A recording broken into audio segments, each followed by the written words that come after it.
Ils sont 20. 10 hommes et 10 femmes à tenter l'aventure Koh Lanta.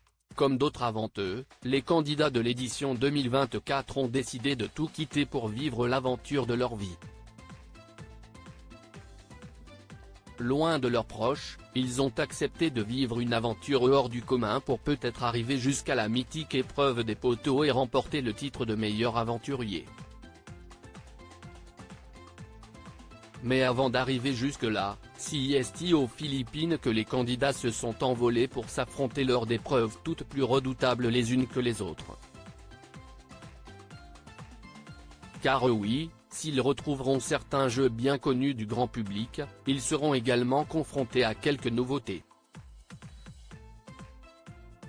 Koh Lanta 2024, moins de sportifs au programme d'ailleurs, pour Koh Lanta, les chasseurs d'immunité, qui fera son grand retour sur le petit écran dès le mardi 13 février 2024, les candidats ont des profils bien différents des années précédentes.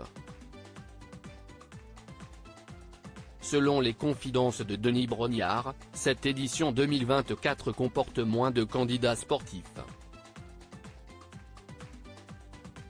J'adore le casting, quand je vois leur visage, leur profil, je me dis que si est la France. La France dans sa diversité, la France dans ses accents. Il n'y a que dans Koh Lanta qu'au bout de 3 minutes, le charpentier peut remettre l'ingénieur à sa place. Si est la magie de cette émission.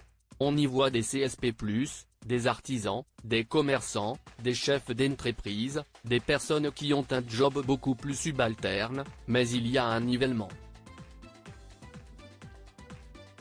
Sur Koh Lanta, le chef d'entreprise n'est pas chef d'entreprise. Le chef, dans Koh Lanta, c'est celui qui sera le meilleur dans la survie, celui qui apportera le plus dans les épreuves et celui qui sera le plus malin dans le relationnel. Je trouve que ce nivellement, c'est génial, a confié l'animateur lors de la conférence de presse.